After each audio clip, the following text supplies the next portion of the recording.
Assalamualaikum warahmatullahi wabarakatuh. Pada kesempatan kali ini, saya Nikita Adela akan memaparkan hasil penelitian berupa makalah yang berjudul Analisis Bioekonomi Sumber Daya Ikan Kembung di Teluk Jakarta untuk memenuhi tugas akhir Ekonomi Perikanan kelas paralel 3. Latar belakang dilakukannya penelitian ini adalah melihat negara Indonesia yang merupakan negara kepulauan terbesar di dunia yang 71% wilayahnya merupakan wilayah perairan, sehingga memiliki potensi yang besar pada sektor perikanan. Salah satu daerah di Indonesia yang memberikan kontribusi terhadap peningkatan hasil perikanan adalah DKI Jakarta, yang pada tahun 2015 hasil produksi perikanannya mencapai 289.214 ton. Hal ini dikarenakan berlimpahnya persediaan sumber daya perikanan di Teluk Jakarta yang didukung oleh banyaknya sumber nutrien dari berbagai sungai yang bermuara di teluk tersebut. Namun, tingginya potensi perikanan dan banyaknya jumlah nelayan di Teluk Jakarta mengakibatkan munculnya persaingan antar nelayan dalam usaha penangkapan ikan, yang apabila tidak diikuti dengan kegiatan pelestarian yang berkelanjutan, maka akan mengancam keberadaan sumber daya perikanan di Teluk Jakarta. Selanjutnya, berdasarkan latar belakang yang telah disebutkan, maka didapatkan rumusan masalah serta tujuan penelitian sebagai berikut.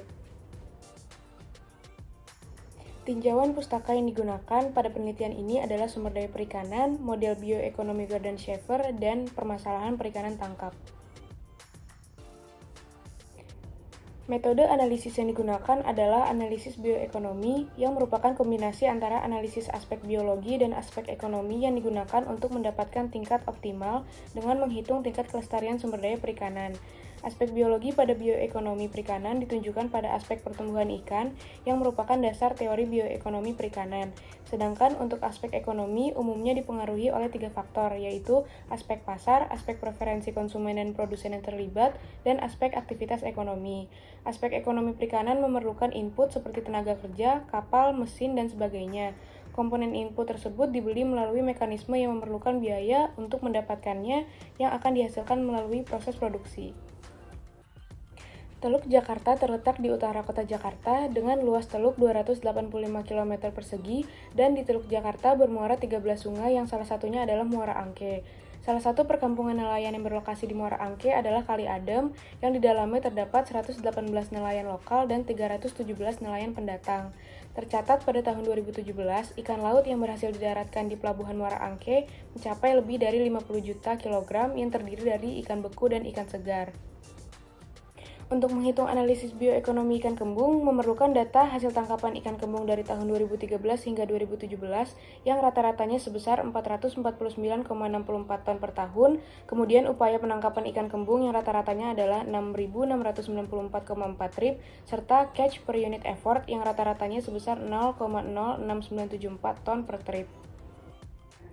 Untuk estimasi parameter biologi yang diduga adalah laju pertumbuhan alami atau R, koefisien kemampuan tangkap atau Q, dan daya dukung lingkungan atau K, dengan hasil perhitungannya adalah sebagai berikut.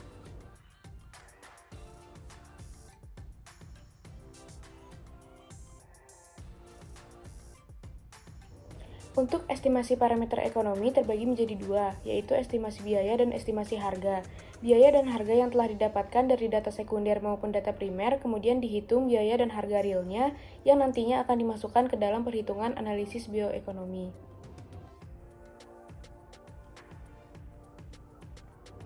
Setelah mendapatkan data-data dan parameter-parameter yang dibutuhkan untuk menghitung analisis bioekonomi, maka didapatkan hasil analisis bioekonomi ikan kembung di Teluk Jakarta sebagai berikut. Hasil perhitungan tersebut menunjukkan tingkat upaya pada kondisi aktual rata-rata lebih kecil, yaitu sebesar 6.694,4 trip jika dibandingkan tingkat upaya rezim pengelolaan OA, yaitu sebesar 8.888 trip. Hal ini menunjukkan bahwa pengelolaan kembung di Teluk Jakarta belum terjadi overfishing secara ekonomi, karena tingkat upaya aktual belum melewati atau mendekati tingkat upaya pada kondisi OA dan masih memiliki rente yang positif.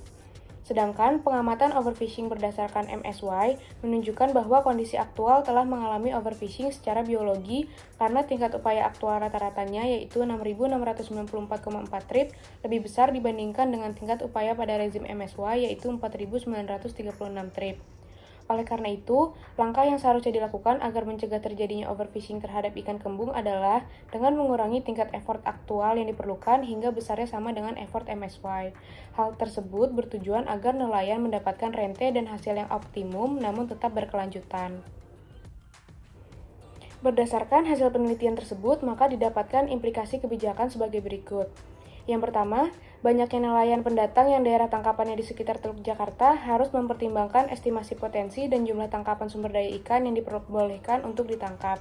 Kemudian yang kedua, hasil analisis bioekonomi menunjukkan perlu adanya kebijakan yang mengatur mekanisme kontrol untuk mencegah terjadinya penangkapan secara berlebihan dan tidak ramah lingkungan. Salah satu upayanya adalah pembatasan armada atau alat tangkap dan jumlah tangkapan ikan. Sehingga didapatkan kesimpulan dan saran dari penelitian ini yang dapat dilihat dalam slide.